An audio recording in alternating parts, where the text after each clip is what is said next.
satisfação que a gente inicia mais um sábado literário, hoje dedicado a um grande poeta, Antônio Gedeão.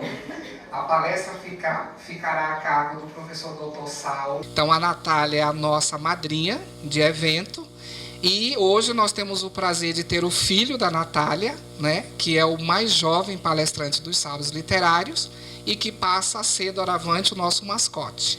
E aí, para a gente começar os trabalhos, eu quero convidar a minha colega de trabalho, a professora doutora Ana Maria Guiles, para apresentar um pouquinho o Saulo para nós. Apesar de ter 29 anos, ele já tem um látis substancioso. E aí, como a gente sempre faz, a gente não vai destrinchar porque ficaríamos muito tempo. Então, só Ana vai dar apenas uma pincelada para vocês conhecerem um pouquinho o nosso palestrante, que de antemão eu já agradeço o fato dele ter aceitado esse convite, sair de Realeza. Então, Ana, por favor.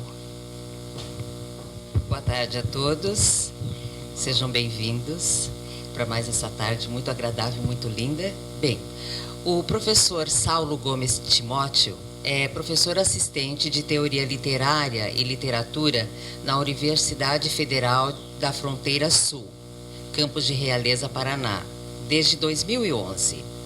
Doutor em Letras da área de Literatura Portuguesa pela Universidade de São Paulo, USP, com tese sobre as crônicas de José Saramago. É mestre na área de Estudos Literários da Universidade Federal do Paraná. Possui formação em Comunicação Social, com habilitação em Jornalismo e Letras Português e Literaturas de Língua Portuguesa na Universidade Estadual do Centro-Oeste, Unicentro. É colaborador do subprojeto de Letras Português do Programa Institucional de Bolsas de Iniciação à Docência, o PIBID, no período de 2011 a 2013, e coordenador do mesmo projeto desde 2014. É coordenador de projeto de extensão intitulado Longa Jornada Livro Adentro, a análise de textos literários, desde 2012. É coordenador do projeto de pesquisa O Fil Rouge Saramaguiano na toalha da literatura portuguesa, as referências e reverências de José Saramago nas literaturas de língua portuguesa desde 2012. Parabéns. Bem-vindo, professor. Obrigada.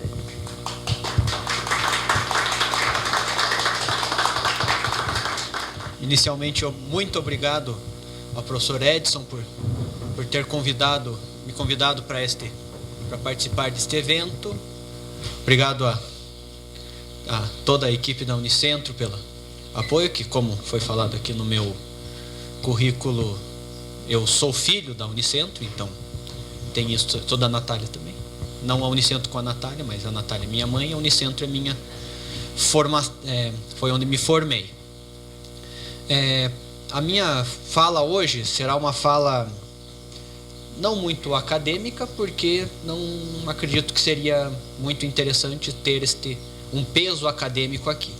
Mesmo porque Antônio Gedeão não é um autor que se queira acadêmico, como nós vamos ter a oportunidade de ver ao longo desta tarde. Muito bem, eu pedi para o professor Edson para fazer as cópias, para que ficássemos com estes poemas, porque alguns poemas são maiores do que outros. Preparei 10 poemas, vamos ver o que dá tempo hoje. O que não der tempo, vocês podem ler em casa, que também é uma leitura agradável. E para iniciar, eu queria dizer que Antônio Gedeão é um autor que poucos conhecem. Em Portugal ele é conhecido, mas também não possui tanta reverberação, tanto estudo quanto, por exemplo, nomes clássicos como o próprio Saramago, que embora mais tardio também é mais clássico. O Fernando Pessoa, que nem precisa falar, na quantia de estudos e documentos e teses sobre Fernando Pessoa, dentre outros, Antônio Gedeão está sendo descoberto. Inclusive, no Brasil, sendo descoberto aos poucos. Eu até dei uma procurada, mas não cheguei a verificar se existe alguma edição de poemas do Antônio Gedeão publicada por uma editora brasileira. Existe na estante virtual para comprar, mas são todos de editoras portuguesas. Então, isso é algo que se deveria observar. Muito bem. Antônio Gedeão, nascido em 1906 e morto em 97, percorrerá todo este século XX, percorrerá este século XX, mas vai publicar muito tarde. Ele publicará a partir da década de 60. Então, já com praticamente 50, 55 anos, ele começará a publicar. Mas ele escrevia desde os 8 anos de idade. Inclusive, ele tem a Minha Primeira Quadra. Ele, com 8 anos de idade, ele escreve, que inclusive ele coloca como título, Minha Primeira Quadra. E ele era uma espécie de um prodígio, porque acho que com a idade de 12 anos foi publicado num jornal, porque a família de Antônio Gedeão era uma família intelectual, era reconhecida na academia. Ele publica num jornal 12 estrofes do que seria o 11º canto dos Lusíadas.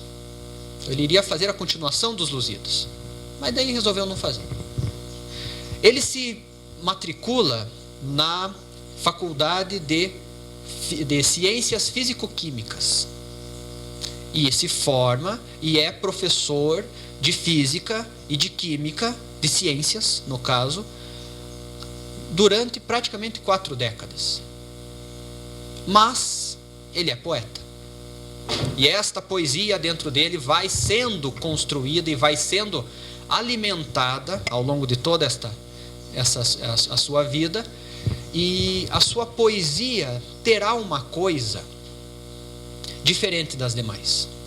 E, na verdade, é nesse sentido que eu propus Antônio Gedeão como um nome para se trabalhar, para se apresentar aqui nos Sábados Literários, porque ele une duas coisas aparentemente dissociáveis. Que não conversariam. Quais seriam? A cultura literária e a cultura científica. Segundo o Jorge de Sena, que é um outro poeta, que inclusive foi aluno do Antônio Gedeão e que também não é tão conhecido no Brasil, mas o Jorge de Sena fala uma coisa que eu acho muito interessante, que é essa visão de que nos nossos tempos, que no caso que ele falou isso foi década de 60, mas vocês vão ver que continua igual. Nos nossos tempos nós temos uma cisão entre essas duas culturas. A cultura literária, que na verdade quer ser humanística, mas acaba funcionando como uma forma organizada de mostrar a nossa ignorância. E a cultura científica, que parece nem se dar conta e nem fazer muita questão de saber que existe humanidade na vida que nós somos. O Antônio Gedeão vai trazer essas duas coisas, para mostrar a literatura, a humanidade presente na literatura, mas ao mesmo tempo mostrar a ciência. Então os poemas que eu trouxe 10, não são de todas as... Não quer dizer que são poemas científicos, mas são poemas que têm um sabor à ciência. E é nesse sentido que eu poderia dizer que Antônio Gedeão, e é isso que espero que hoje seja um dia em que a gente saia daqui com pelo menos um início deste pensamento, que Antônio Gedeão é uma força. Uma força em que sentido? No primeiro sentido, que é a força do ponto de vista da cultura literária, é esta coisa que nos arrebata, esta coisa que nós lemos e falamos, nossa, como isso é possível? Ou, para usar um termo mais popular, ui de lindo. Pode ser, a gente pode. E é plenamente válido. Mas além disso, de um ponto de vista físico, vocês que sabem disso, segundo a lei de Newton, vocês que têm essa ideia que a força é a massa vezes a aceleração.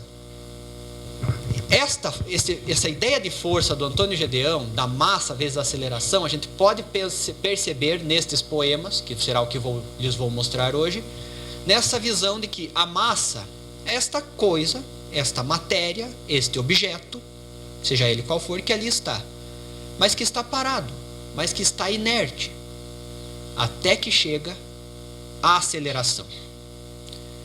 E percebam que não vai ser uma velocidade constante, vai ser uma aceleração, ou seja, vai tomando velocidade, vai acrescentando-se velocidade a ela. E é isso que Antônio Gedeão acaba por fazer nos poemas. Parece que a partir da leitura ao observarmos um poema, recebemos uma força que vai nos acelerar. Para onde? Para onde quer que seja. Mas busca-se esta aceleração. Porque é isto que o Antônio Gedeão acaba por nos fazer. Com uma poesia, um verso que eu, não tão academicamente falando, mas vou dizer que é um verso claro. Ele vai ter métrica, ele vai ter rima, mas ele não será um soneto. Ele escreveu um soneto. Em todos os poemas dele, ele escreveu um soneto. Ele vai ter poemas longos, ele vai ter poemas curtos, ele vai ter poemas com estrofes gigantescas, ele vai ter poemas com estrofes muito curtas, com dísticos. Então, inclusive é um que não está aqui, Poema da Terra Adubada. Quem tiver interesse, procurem, porque é um poema de, academicamente falando, explodir a tampa da cabeça, de tão bom que é. Mas, como o que importa mais para nós aqui é a poesia, então começarei lendo aquele que eu acho que foi se não foi o primeiro, foi um dos primeiros poemas de Antônio Gedeão que eu li. Então não sei se alguém já tinha leitura de poemas de Antônio Gedeão, caso tenha, parabéns, és um iluminado, mas queria mostrar a vocês este poema como como o primeiro poema a ser lido aqui, que foi publicado no primeiro livro dele, Movimento Perpétuo, que é o nome do livro, em 1956. E olhem o título, Movimento Perpétuo. Dentro da física, ou melhor, num campo da físico-química que é a alquimia, que a gente vai voltar a falar disso mais para frente, o movimento perpétuo é esta ideia de que os alquimistas tinham de criar alguma coisa que não precisasse ser alimentado com mais força, com mais novos impulsos, porque ela própria geraria sua própria força. Este é o movimento perpétuo. E o título do primeiro livro deste poeta, que publica esse livro com 50 anos de idade, é este, para mostrar que há ali alguma coisa de diferente. O que vou fazer será a leitura deste poema, todo ele. Vejam o que se pode pensar daqui, e daí vamos fazendo alguns comentários sobre os poemas. Como se primeiro vamos conhecer o poema, né, olhá-lo ao longe, dar um aceno, pagar-lhe uma bebida ou alguma coisa assim, e aí depois a gente pode aproximar-se e despi-lo. É quase como se fosse um encontro amoroso, então. Pedra filosofal. Eles não sabem que o sonho é uma constante da vida, tão concreta e definida como outra coisa qualquer, como esta pedra cinzenta em que me sento e descanso, como este ribeiro manso em serenos sobressaltos, como estes pinheiros altos que em verde ouro se agitam, como estas aves que gritam em bebedeiras de azul. Eles não sabem que o sonho é vinho, é espuma, é fermento, bichinho álacre e sedento de focinho pontiagudo que fossa através de tudo num perpétuo movimento. Eles não sabem que o sonho é tela, é cor, é pincel, base, fuste, capitel, arco em ogiva, vitral, pináculo de catedral, contraponto, sinfonia, máscara grega, magia, que é retorta de alquimista, mapa do mundo distante, rosa dos ventos, infante, caravela quinhentista, que é cabo da boa esperança, ouro, canela, marfim, florete de espadachim, bastidor, passo de dança, colombina e arlequim, passarola voadora, para-raios, locomotiva, barco de proa festiva, alto-forno, geradora, cisão do átomo, radar, ultrassom, televisão, desembarque em foguetão na superfície lunar. Eles não sabem, nem sonham, que o sonho comanda a vida, que sempre que um homem sonha, o mundo pula e avança, como bola colorida entre as mãos de uma criança.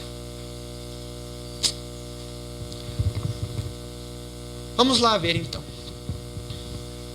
Começa o poema dizendo de um eles. Quem são eles?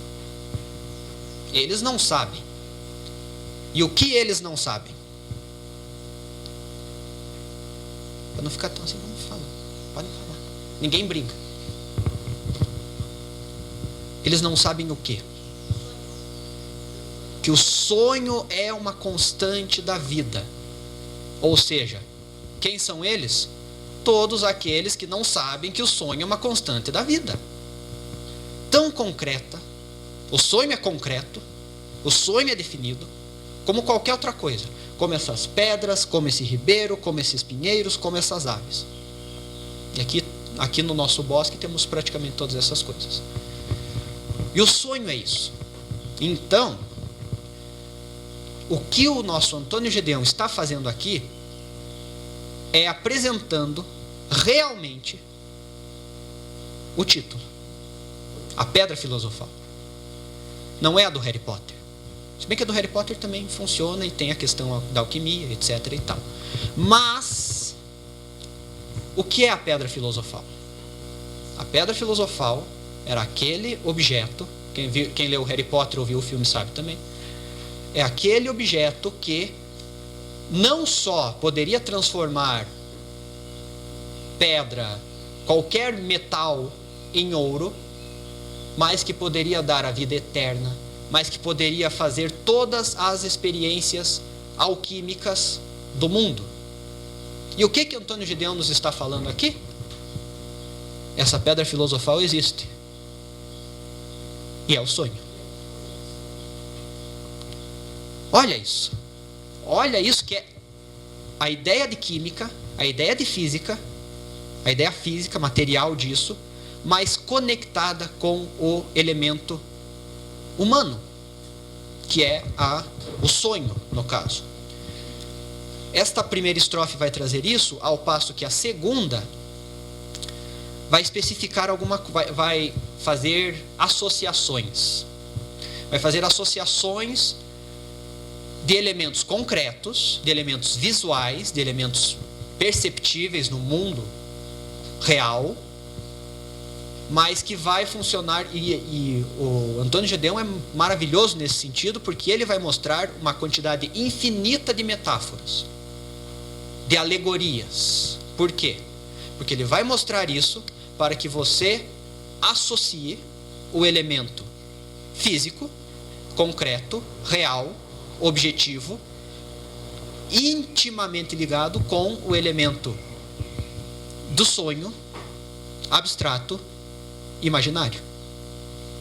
Aí ele coloca: o sonho é vinho, é espuma, é fermento.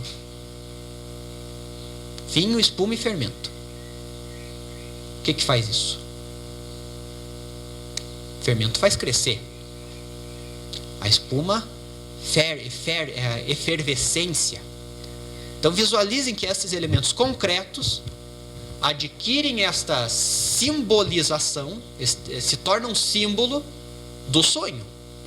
E vamos pensando nisso. Eles não sabem que o sonho... tem o bichinho também, que é essa coisa do bichinho que vai fuçando, vai buscando tudo. Porque aqui falando para vocês, e ora essa, falo para o professor Edson que estamos aqui do elemento concreto a partir de um sonho.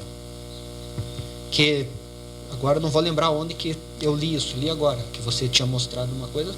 O verso clássico do Fernando Pessoa da mensagem: Deus quer, o homem sonha, a obra nasce. O homem sonha, a obra nasce. Então tudo que existe concreto foi antes sonho. E só existe porque o sonho movimentou. Movimentou no perpétuo movimento, porque quer ver como a pedra filosofal é realmente o sonho? É só olhar o seguinte: todos aqui possuem um sonho. Martin Luther King tinha um sonho também, mas os nossos são outros. Todo mundo tem um sonho. Você realiza este sonho? E daí? Pronto, acabou? Não. Este sonho gerará outro sonho, que gerará outro sonho, que gerará outro sonho, num perpétuo movimento. E é isso que o Antônio Gedeão nos está mostrando na terceira estrofe, com esta ideia de que o sonho é tela, é cor, é pincel. Tela, cor, pincel.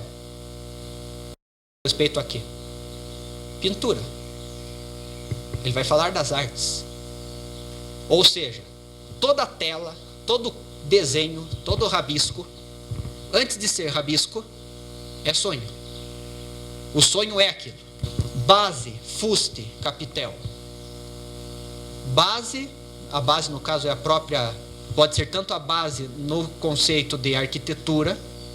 O fuste é justamente esta ideia do ourives, da lapidação, da dilapidação da pedra. O fuste é aquele pauzinho que fica cavucando. E o capitel, que é esta parte de cima das colunas gregas. Que também, então percebemos que ele pulou não mais para a pintura, mas para a arquitetura, para a ourivesaria, de alguma maneira. Arco em ogiva, vitral, ainda da arquitetura aqui também. Pináculo de catedral. Contraponto, sinfonia. Música. Então ele está percorrendo todas as artes para ir mostrando como o sonho é todas as artes. Ele continua, né? Máscara grega. E aí ele começa a migrar para outros campos. Magia, que é a retorta do alquimista. A retorta é elemento da alquimia, que tem aquele beckerzinho onde colocariam as coisas, mas é aquele que tem uma continuação assim, que pinga aqui. A essência, quer dizer, ferve nessa base, vai evaporar, vai solidificar lá em cima e que vai pingar só um pouquinho naquele. Esta é a retorta, que é um elemento clássico dos estudos da alquimia. Então ele já está adentrando para a alquimia e ele vai além. Mas fica aqui um exercício para a segunda, terceira, quarta e quinta leitura de vocês, de olharem como o Antônio Gedeão fará um percurso histórico desde lá da máscara grega até 1900 sendo que, e olha que coisa interessante, o homem pisou na Lua em 1969. Este poema é de 1956. Mas ele já antevia isso. Ele começa na máscara grega, ele vai para o mapa do mundo distante, ele vai para o Cabo da Boa Esperança, ele vai para os passos de dança, vai para a Colombina e o Arlequim na Idade Média, vai para a Passarola Voadora. Sugestão de leitura: Memorial do Convento de José Saramago, em que existe um personagem, que é Padre Bartolomeu Lourenço de Guzmão, que existiu de verdade, e que era o padre voador porque diz que inventou uma passarola voadora. Não seria o Santos Dumont o primeiro que voou, mas ele. Sugestão de leitura. E ele continua: para-raios, locomotiva, alto-forno, que é essa coisa para fundição de metais, cisão do átomo, ultrassom, televisão. E aí eu paro tudo e penso, o que é uma televisão? Agora isso é tão normal, tão sossegado, é só ligar e pronto, mas pensem há 50, 60 anos atrás. Ou melhor, pensem há 100 anos atrás o que era o sonho de televisão. Então é tudo isso. Não é apenas a arte, mas é a ciência, a tecnologia toda é a partir de sonho. E é o sonho, e aí vai para o final. E é o sonho que comanda a vida. Porque sempre que o homem sonha, o mundo pula e avança. Ó a força aí de novo. E aí ele faz a associação final como bola colorida entre as mãos de uma criança. Uma imagem tão singela, tão simples, que é uma criança jogando a bola para cima, mas que representa neste poema toda esta força de que um sonho é capaz. Num poema de meia página. Num poema de meia página ele consegue arrebanhar a história da humanidade, as artes todas, e mostrar que tudo isso só existe porque existe o sonho. Tem alguma coisa nesse homem que dá um negócio. Dá um negócio na gente. Alguém gostaria de fazer algum comentário de algo que eu acabei passando meio por alto, ou a gente faz essa questão das perguntas ao final? Eles não sabem. Quem é o eles? É isso. Eis aí uma coisa que eu acho que é interessante de se pensar. É o eles que está presente em todas as estrofes. A primeira palavra é eles. E mais, eles não sabem. E como a gente tinha falado, que é aqui. Na verdade, sim, mas é mais legal que isso. Somos todos nós? Sim e não. Por quê? Porque nós sabemos que o sonho é isso. Eles que não sabem. Todos os outros não sabem. Todos os que estão nesta sala sabem que o sonho é uma constante da vida. Os que estão lá fora não sabem. Quanto a isso, duas são as possibilidades. Ou achamos uma maneira de mostrar para eles que o sonho é uma constante da vida, ou olhamos para eles e falamos, que pena, estão perdendo tanta coisa. Está aí a grande motivação de todas as aulas de literatura, não é? E para todos aqueles que olham para a literatura e falam, meh. Assim, gente, esse primeiro poema é um poema que eu gosto muito, que eu acho muito interessante e que meus alunos acham um desespero. Por quê? Porque eu vou falando as aulas e de repente vejam tal coisa de tal autor, de tal lugar, de não sei o quê. E daí eles têm o caderninho do lado e vão anotando todas essas coisas e dizem, nunca vou conseguir ler essas coisas. Mas enfim, fica a sugestão. Provavelmente tem no YouTube, Manuel Freire, cantor português, que musicou este poema. Qualquer coisa de maravilhoso. Mas a do Manuel Freire que é bom, a que eu conheço é do Manuel Freire. Sim, o Sérgio Godinho, mas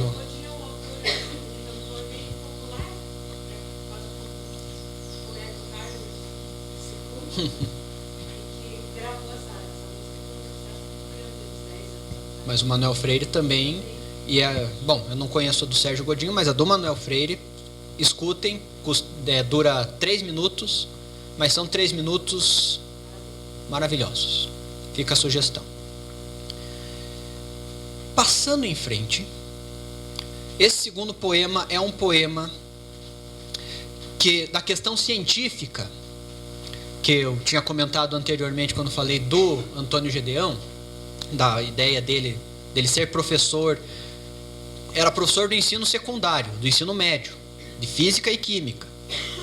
Mas um professor de física e química com alguma coisa dentro dele que fazia poesia e que ele externalizava. Esse segundo poema é um dos poemas em que eu associo, em que eu visualizo essa força científica, que é o poema do amor, ao mesmo tempo em que é uma poesia altamente humana e altamente significativa se nós pensarmos neste momento em que estamos. Leremos o poema do amor fóssil. E prestem atenção nestas palavras que ele lhes vai lançando. Quem de nós falará aos homens que hão de vir, quando o grande clarão encher de luz e pasmo as nossas bocas? E como? Que língua entenderão eles? Que símbolos, que sinais, que apagados murmúrios lhes falarão de nós? Desta fluida e versátil multidão, destes seres que aparentam rosto humano e como tal comovem, mas que olhados do alto são lepra do planeta. Que significará sofrer, amar, lutar, quando as nossas misérias e tormentos não forem mais do que pegadas fósseis? Que palavras há de o poeta reservar para o coração de plástico dos homens que hão de vir? Que santo e senha entenderão? Que de nós restará neles? Que parecenças terão com estes hominídeos que amaram a natureza porque lhes era hostil e suportaram o próximo porque não eram livres? Que verbo deverá ficar gravado na pedra que o vento não corroa, que lhes fale dos humilhados e dos ofendidos, dos sonhadores e dos impotentes, dos ansiosos, dos bêbados e dos ladrões, dessa ridícula, miserável e corrupta humanidade, que instala os arraiais da morte alegremente, num campo que foi verde e que não voltará a sê-lo? Amor? Como será amor em língua cibernética? É uma força. É uma força quando a gente para e pensa nas duas palavras-chave do título. Amor fóssil. Tem aí duas palavras que parecem que não funcionam juntas. Por quê? Porque o amor é uma coisa altamente abstrata, e por sorte que é, porque de modo que os poetas de Homero para cá tentam definir o amor e não conseguem, e nunca conseguirão. E o fóssil, que é uma coisa tão antiga, tão paleontológica, tão dinossáurica, mas ele coloca as duas juntas.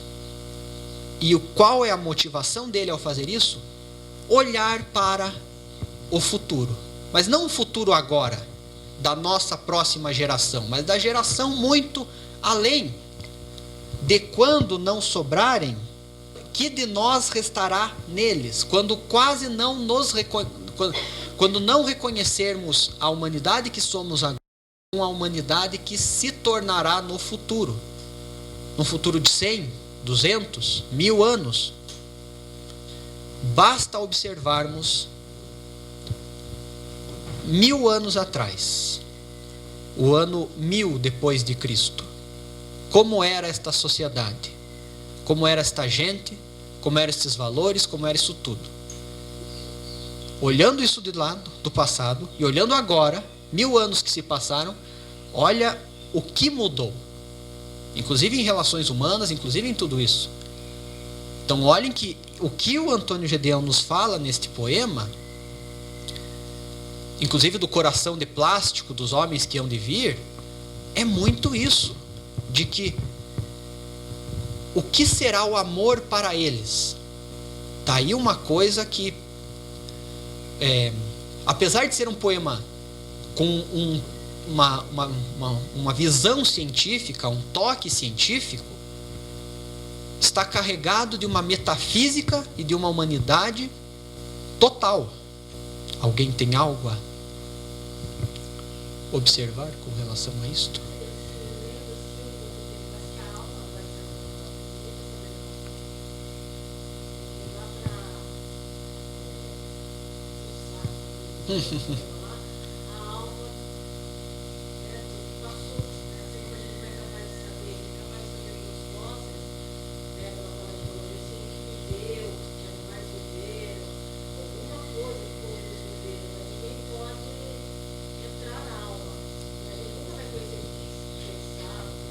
O que eles sentiam?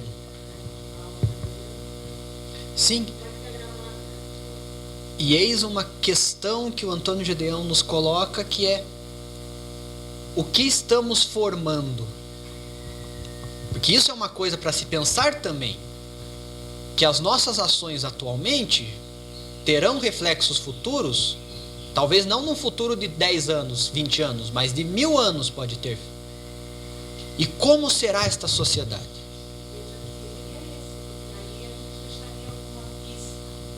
Alguma palavra. A palavra que poderia ressoar. E a palavra que ele propõe é amor. Mas daí ele se questiona. Amor? Como será amor em língua cibernética? E isso foi escrito, apesar de ser poemas póstumos, foram dos poemas póstumos, mas ele morreu em 97. Então ele não conheceu o Facebook. Ele não conheceu toda esta inovação. E já tinha este questionamento, esta pulga atrás da orelha que ele ficava imaginando. E eis uma coisa, outra coisa. Aquilo que eu falei no começo das duas culturas, da cultura literária e da cultura científica.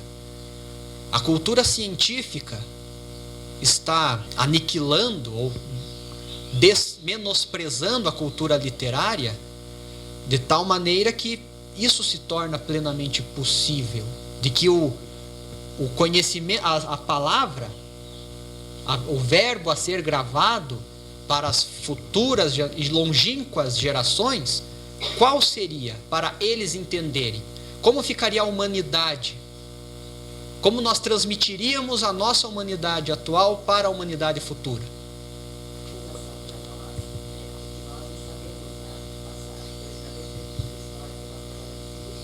Uhum. Mas são vestígios materiais. Tem aumentado muito as perspectivas que nós olhamos para o passado, porque vai captar a sensibilidade. Mas é um jeito nós não temos sensibilidade. São esforços. Então, dá para esse programa nem remete a isso. Quem falará também em potência, claro, e eu acho muito interessante essa visão que você apresenta dos vestígios, principalmente por essa ideia de que nós estamos buscando os vestígios passados e nós precisamos também pensarmos nos vestígios que deixaremos para o futuro, para transmitir a nossa humanidade. Os papéis, a assinatura virtual, então vai ficar. Se queimar o computador, vai esquece. Se queimar o servidor, então, meu Deus, daí acabou. Daí o mundo para. E isso é algo assustador, justamente porque onde estamos nós? E ele escreve isso no momento que não tinha isso ainda.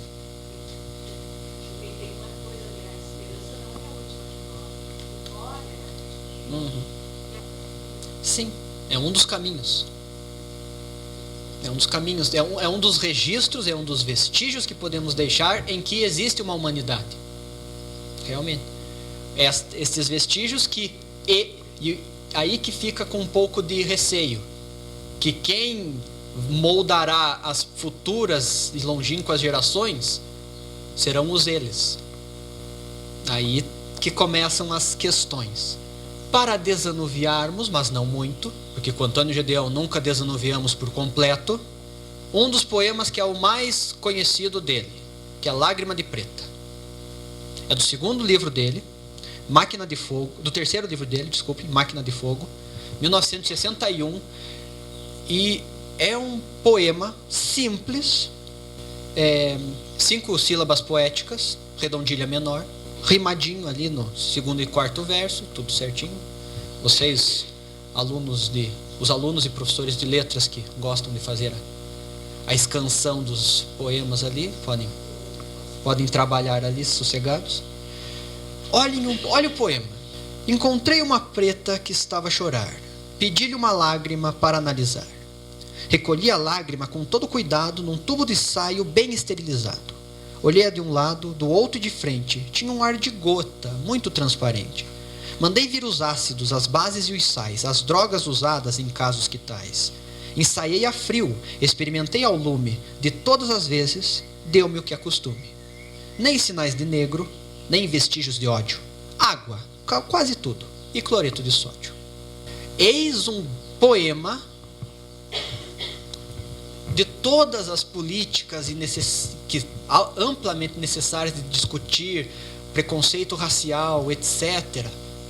Este poema vem para mostrar, ao mesmo tempo, cientificamente e humanisticamente, que não há qualquer diferença. Para além disso, olhem o líquido utilizado.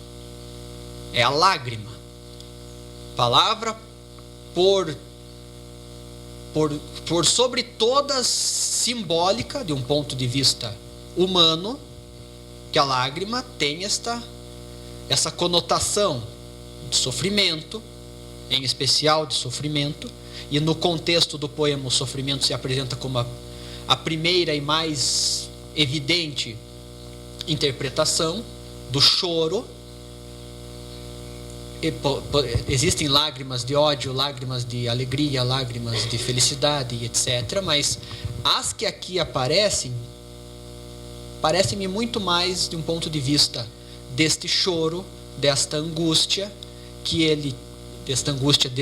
derivada deste ódio, talvez, em que um cientista, e olhe que nesse ele coloca um eu. No primeiro poema ele não coloca um eu, ele coloca um eles. No segundo poema, ainda não existe um eu, existe a projeção futura. No terceiro é ele. Ele quem? Eu, cientista. Não é poeta, é eu, cientista. Porque eu encontrei esta mulher, que estava a chorar, pedi-lhe uma lágrima, e aí começa a visão científica. Recolhi com todo cuidado no tubo de ensaio, bem esterilizado. Os cientistas que aqui estão sabem que, para não haver contaminação, precisamos fazer a esterilização.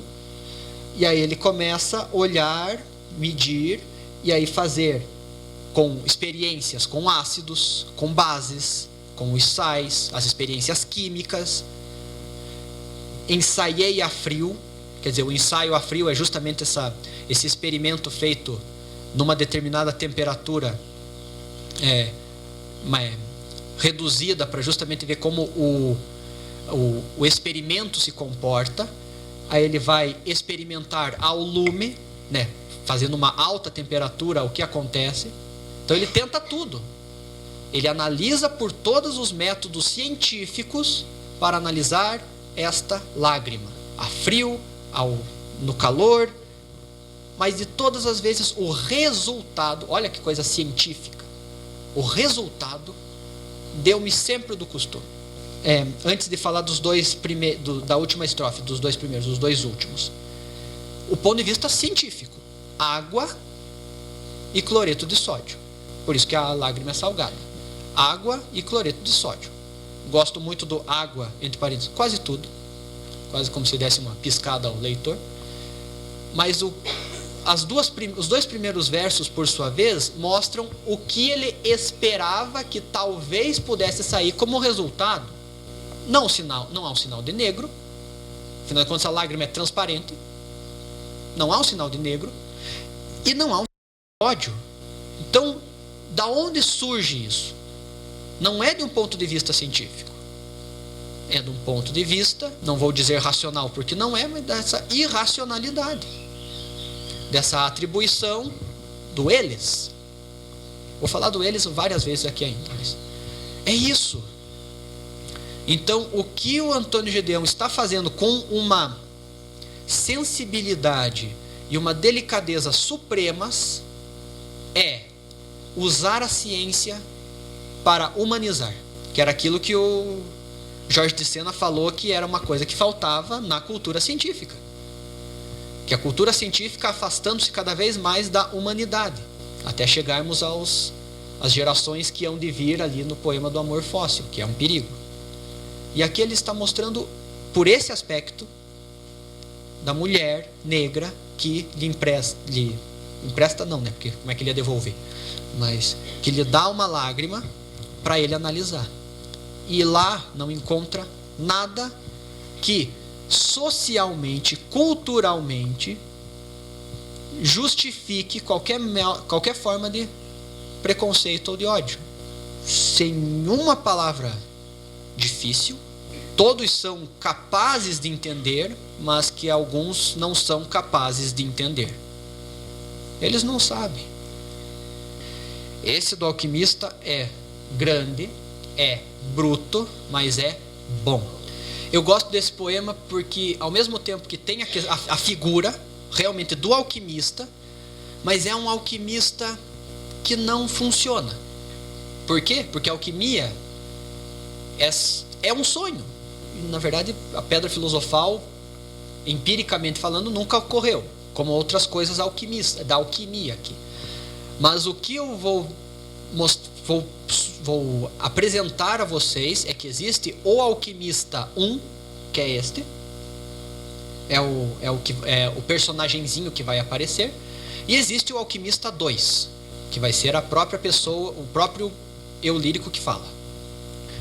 Ao lume dos teus olhos pus-me a aquecer esta mistela de neve e sol nascente, como o alquimista de Düsseldorf, que punha ao lume a retorta de grés de longo colo e nela aquecia sangue de drago, 2 onças, tártaro emético, 5 dracmas, enxúndia de víbora, 12 a 15 gotas, manteiga de antimônio, corno de cervo, espírito ardente de Saturno, meia onça de cada. E ficava esquecido na solidão de sua toca, o gorro de pelo enterrado até as orelhas, aceso o rosto pelo forno de revérbero. Cá fora, os homenzinhos de Brigel, com os nédios traseiros voltados para o espectador, as bragas vermelhas a estalarem nas costuras, ceifavam o trigo na pradaria verde. O alquimista de Düsseldorf buscava o segredo da pedra escondida nas entranhas da terra, o Alcaeste, o dissolvente universal, o elixir da saúde perdida, para que a sua vida nunca mais tivesse termo, nem as pálpebras de roxo se pintassem, nem de branco seus lábios. O alquimista de Düsseldorf procurava os arcanos, as tinturas, a quinta essência das coisas, os 7 degraus da obra sagrada, que as leves pernas galgam na agitação dos nervos. Coitado do alquimista de Düsseldorf. Ele queria tudo, raio do velho. Queria acender o forno de revérbero com a brasa do seu rosto, transmutar a retorta de grés em sexo triunfante e o pelo baço do gorro em penugem fofa e crespa. Ísis, ó Ísis, ó flor do lótus, ó garça esbelta recendendo a mirra. Olha bem para mim, Ísis, meu vaso de ébano. Incendeia-me com os teus olhos de carbúnculo. Queima-me com a labareda da tua língua. Atenta na minha modéstia, ó Ísis. Eu não sou alquimista de Düsseldorf. Eu não quero tudo. Eu quero apenas transmutar esta chatice em flores. Olha que coisa linda isso aqui. Primeiro, Düsseldorf eu procurei, é uma cidade, uma região na Alemanha. Não sei quem seria este alquimista de Düsseldorf, mas acredito que seja uma entidade isolada que vai, como durante a Idade Média e antes mesmo, buscavam esses elementos alquímicos.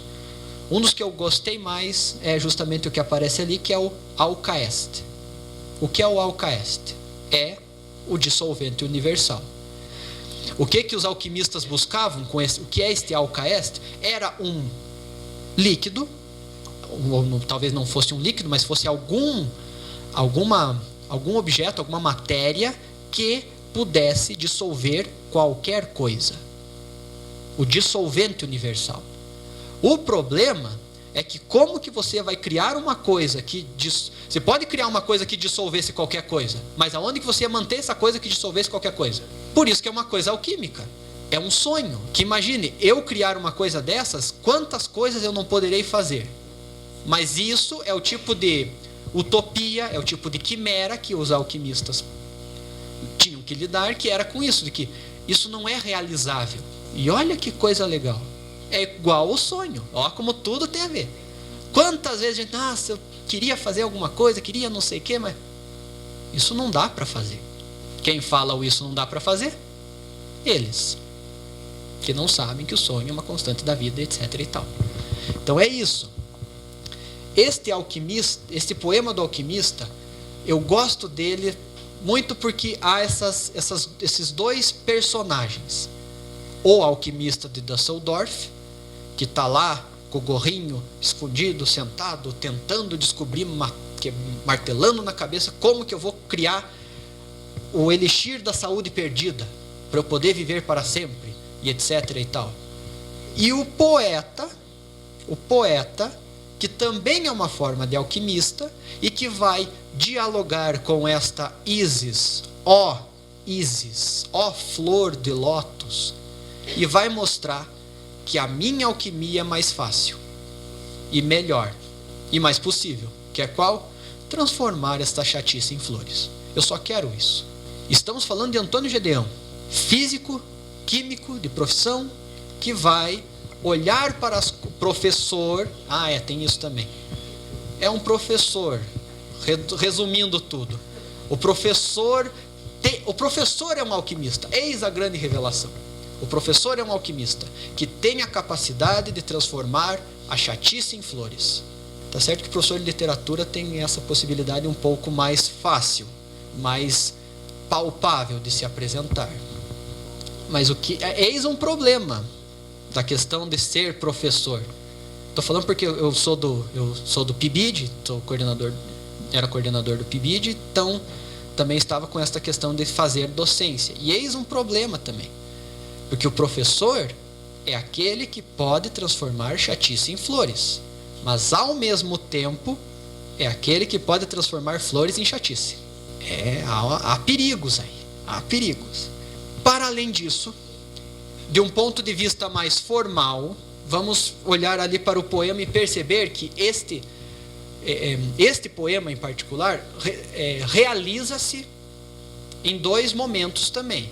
O momento do alquimista de Düsseldorf, em que vai ter exatamente quase como uma receita, não a façam em casa, acho que ainda não caiu na Ana Maria Braga, ela ainda não fez essa, com sangue de dragão, as 2 onças é a unidade de medida, tártaro emético, que deve ser esse preparado para induzir o vômito ou algo assim, é das coisas dos alquimistas loucos lá. Então, enxúndia de víbora, que deve ser enxúndia é a gordura da víbora. Então, é aquelas coisas que quando a gente assistia os desenhinhos da bruxa, que daí falava lá de pata de não sei o que. Então, é a mesma coisa. Não deixa de ser uma forma de alquimia. Espírito ardente de Saturno, que coisa bonita, né, de ter no estoque de temperos, né? Amor, vai no mercado, estou sem espírito ardente de Saturno. Então, isso quis pôr por cima aqui. E aí vai ter esta ideia de que, só uma pequena pausa, ele faz um parênteses em que diz: cá fora, os homenzinhos de Bruegel, com os nédios traseiros voltados para o espectador, as bragas vermelhas a estalarem nas costuras, ceifavam o trigo na pradaria verde. Bruegel, aqui não vai dar para enxergar, mas eu acabei de ganhar uma agendinha que tem uma imagem do Bruegel e que por acaso tem um homenzinho do Bruegel com um nédio traseiro aqui, voltado para o espectador, estalando nas costuras. Então tá ali, faceiro, rapaz. Com essa imagem, ele está apenas mostrando que existe este exterior alheio que está lá vivendo, mas dentro existe alguma coisa, dentro da toca do alquimista de Düsseldorf, existe alguma coisa acontecendo. O problema é que esta coisa concretiza, e não se concretiza por quê? Porque, ao final ali, ele diz: coitado do alquimista de Düsseldorf, ele queria tudo, o raio do velho. Quer o alcaeste, quer a pedra filosofal, quer o elixir da vida eterna, quer não sei o quê. Aí ele corta, e vai para ele.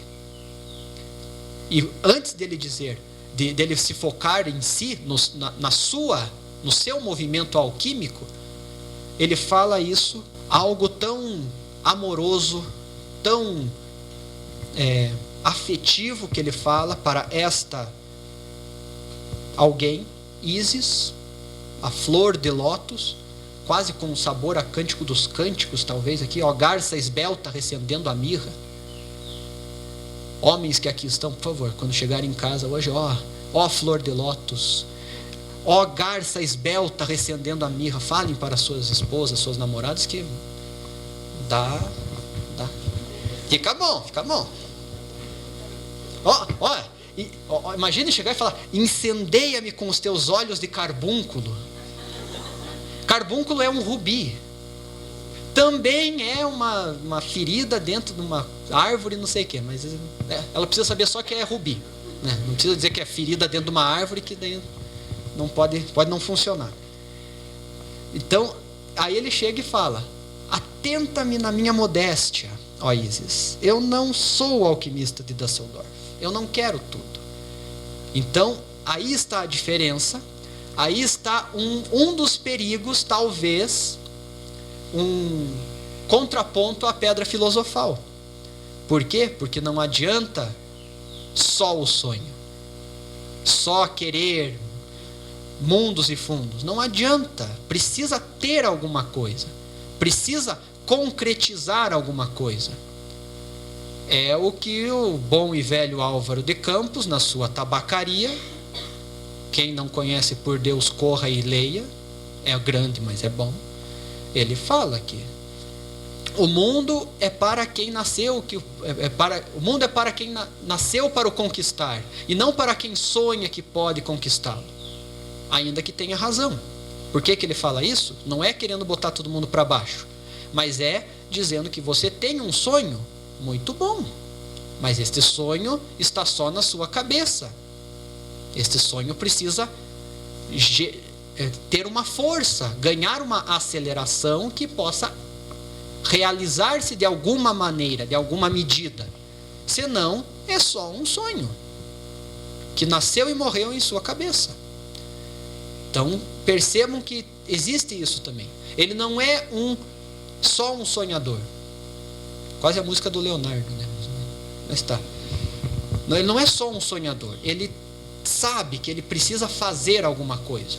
Nessa hora me lembro do Vieira, Padre Antônio Vieira, que diz que para falar ao vento bastam palavras, para falar aos corações são necessárias obras. Precisa fazer, precisa ter algum movimento. Senão, fica apenas na inércia do próprio sonho, do próprio pensamento. Esse eu acho muito bonitinho. Para sair um pouco do Düsseldorf, lá, deixa ele lá. Esse poema do coração eu acho um poema muito fofo. Por quê? E é bem aquilo do Antônio Gedeão. E esse é um dos que eu acho mais emblemáticos, que resumem mais Antônio Gedeão. Que é o quê? Eu sei o que é o ponto de vista físico, químico, nesse caso biológico, mas eu sei também da carga de humanidade que existe em tudo, mesmo na ciência. Olha o que ele fala: eu queria que o amor estivesse realmente no coração, e também a bondade e a sinceridade, e tudo mais, tudo estivesse realmente no coração. Então poderia dizer-vos: meus amados irmãos, falo-vos do coração, ou então, com o coração nas mãos. Mas o meu coração é como o dos compêndios. Tem duas válvulas, a tricúspida e a mitral, e os seus compartimentos, duas aurículas e dois ventrículos. O sangue, ao circular, contrai-os e distende-os, segundo a obrigação das leis dos movimentos. Por vezes acontece ver-se um homem sem querer, com os lábios apertados, e uma lâmina baça e agreste que endurece a luz dos olhos em bisel cortados. Parece então que o coração estremece, mas não. Sabe-se, e muito bem, com fundamento prático, que esse vento que sopra e ateia os incêndios é coisa do simpático. Vem tudo nos compêndios. Então, meninos, vamos à lição. Em quantas partes se divide o coração? Notem que aqui, além de tudo, ele era professor, então tem isso também. Vai ter um outro poema mais para frente, que é a lição sobre a água, que eu acho maravilhoso, mas que já chegamos lá. Não vale espiar. Vejam que aqui ele vai colocar vai distribuir de duas maneiras. A primeira, ele vai colocar esta não angústia, mas esse desejo, que era que o amor fosse que o coração fosse realmente essa coisa simbólica que todo mundo sabe, né? Que o coração fosse aquela coisinha do S2, né? Mas não, o coração não é isso.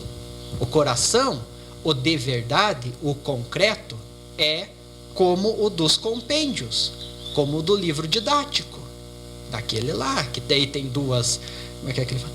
Tem duas válvulas, a tricúspida e a mitral, que vai passar o sangue arterial e vai passar o sangue venoso. São os compartimentos que são os dois aurículos e os dois ventrículos, que vocês aprendem nas aulas de biologia.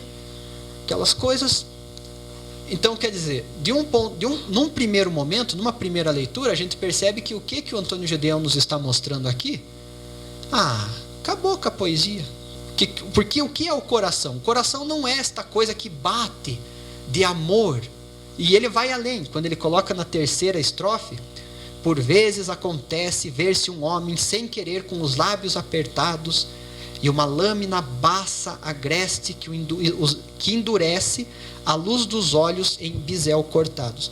Como se fosse fechando o olho bem assim, como se fosse a pedrinha dos anéis, sabe? Que ele fica naqueles ganchinhos que segura a pedrinha do anel, como se apertando daquele jeito, como se o olho está ali. Então ele tá com aquele fluxo de sensações e emoções dentro dele acontecendo. Parece então que o coração estremece, mas não, porque toda a gente sabe, e muito bem, com fundamento prático, que isso daqui é coisa do simpático, do sistema nervoso simpático. Que olha como acaba com a poesia toda. O nosso sistema nervoso central possui duas divisões, o simpático e o parasimpático. O simpático é o que vai acelerar os batimentos cardíacos nas situações de estresse. É o que vai liberar, vai suar adrenalina, você vai suar e tal. Ou seja, quando você está amando uma pessoa, é porque o simpático está fazendo das suas ali dentro. Não é o amor, é o simpático. Sem poesia nenhuma. Mas é isso que ele coloca aqui, dando este joguinho de que o que na verdade, e olha o pulinho do gato aqui. Ele termina esse poema dizendo: então, meninos, vamos à lição. Em quantas partes se divide o coração? Mas percebam o movimento que ele fez ao longo do poema inteiro. Ele não apenas disse biologicamente o que é o coração, mas antes disso ele falou no íntimo dele a vontade que ele tinha de que o amor estivesse no coração, e a bondade estivesse no coração, e a sinceridade e tudo mais estivesse no coração. Mas aí que está a questão, e por essa coisa da lição, eis um professor falando, é aquilo. Eu sei que de um ponto de vista biológico e científico, o coração é isso, mas no meu íntimo eu queria que o amor estivesse ali. Então é aquilo, eu sei o conteúdo, mas eu tenho esta flexibilidade humana de saber, de perceber que existem mais possibilidades, e principalmente mais possibilidades simbólicas para as coisas. Porque isso é uma das coisas que falta nesses nossos tempos de amor fóssil, talvez. Falta esta sensibilidade para essas coisas. Não ser apenas os compêndios, não ser apenas estas informações, esse fluxo de informações incessantes, mas ter espaço para isto, para esta sensibilidade de um professor de física e química, de olhar para o coração e ali perceber, sim, lá não existem essas coisas, mas seria tão bom se tivesse. Às vezes basta isso. Às vezes basta isso para tornarmos a chatice em flores. E é isso. Eis a chave, uma das chaves, não vou reduzir a uma chave só. Eis uma das chaves da poesia de Antônio Gedeão. Você tem que ir para a poesia dele munido de um conhecimento científico, né? Saber que existe a tricúspida e a mitral, neste caso aqui, mas também ter este dente de sensibilidade para as coisas. Ou seja, uma outra linha, como se pensássemos assim: todos nós necessitamos de um equilíbrio entre a ciência e a arte. Antônio Gedeão consegue mexer nisso muito bem. E tão bem que ele consegue, por exemplo, rimar o simpático, do sistema nervoso simpático, com o prático, dali de cima. Ele achou uma rima para simpático, que não, apesar de não ser tão difícil de um ponto de vista formal, mas naturalmente ele fez este joguinho de rima. Além disso, a própria parte do compêndio com o movimento, que pode ser uma rima anada. Esse é para... O próximo poema é a coisa mais... Não vou reduzir tanto, mas é uma das coisas mais lindas que eu já li na vida. Mãezinha. Nós aqui no Paraná, acho que aqui em Irati também, tem essa coisa de... Ah, mãezinha. É, exatamente. Aqui não é bem nesse sentido. Mas depois de ler esse poema, a gente provavelmente vai olhar e falar: ah, mãezinha. É isso aqui. A terra de meu pai era pequena e os transportes difíceis. Não havia comboios, nem automóveis, nem aviões, nem mísseis. Corria branda a noite e a vida era serena. Segundo a informação concreta e exata dos boletins oficiais, vivia lá na terra, a essa data, 3.023 mulheres, das quais 45% eram de tenra idade, chamando tenra idade a que vai do berço até a puberdade. 28% das restantes eram senhoras, daquelas senhoras que só havia dantes. Umas viúvas que nunca mais, nunca mais, tinham sequer sorrido desde o dia da morte do extremoso marido. Outras, senhoras casadas, mães de filhos. De resto, as senhoras casadas, pelas suas próprias condições, não têm de ser consideradas nestas considerações. Das outras, 10% eram meninas casadoiras, seriíssimas, discretas, mas que por temperamento, ou por outras razões mais ou menos secretas, não se inclinavam para o casamento. Além destas meninas, havia, salvo erro, 32, que à meiga luz das horas vespertinas se punham a bordar por detrás das cortinas, espreitando de revés quem passava nas ruas.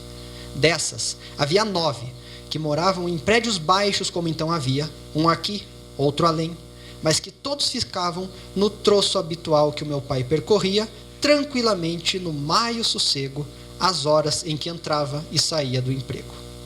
Dessas 9 excelentes raparigas, uma fugiu com o criado da lavoura. 5 morreram novas, de bexigas. Outra, que veio a ser grande senhora, teve as suas fraquezas, mas casou-se e foi condessa por real mercê. Outra suicidou-se, não se sabe por quê. A que sobeja chama-se Rosinha. Foi essa que o meu pai levou à igreja. Foi a minha mãezinha. O censo estatístico, censo com C, o censo estatístico que Antônio Gedeão faz para mostrar a mãezinha dele. Muito simples, muito direto, dizendo: a terra do meu pai era pequena e os transportes difíceis. Então era esse lugarejo, a aldeia de Portugal. Uma cidadezinha, uma aldeiazinha em Portugal, no meio de Portugal ali, um pouco para cima, Oliveira do Hospital. Ele não fala aqui, mas em outro poema ele fala, que é o poema do Alegre Desespero. Sugiro a leitura também. Poema do Alegre Desespero. Só não pus porque eu sabia que não ia dar tempo. Mas fica como 11º poema. Aí ele vai mostrar, e eu adoro isso no Antônio Gedeão, na segunda estrofe, é aquilo: segundo informação concreta e exata dos boletins oficiais, como se você está em dúvida, vai lá ver, tá lá.